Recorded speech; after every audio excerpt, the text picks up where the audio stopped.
Местные выборы – это важная форма участия наших граждан нашей страны в местном самоуправлении.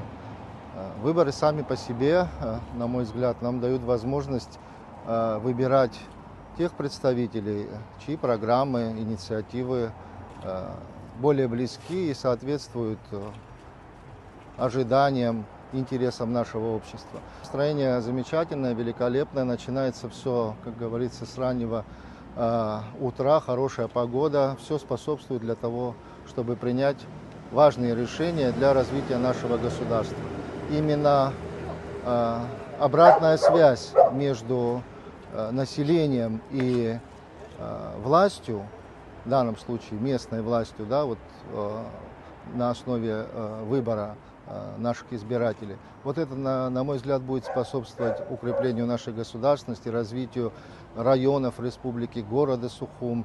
Несомненно, вот я бы пожелал всем нашим гражданам, чтобы они так же, как и в предыдущие периоды, проявляли высокую гражданскую активность и приходили на выборы.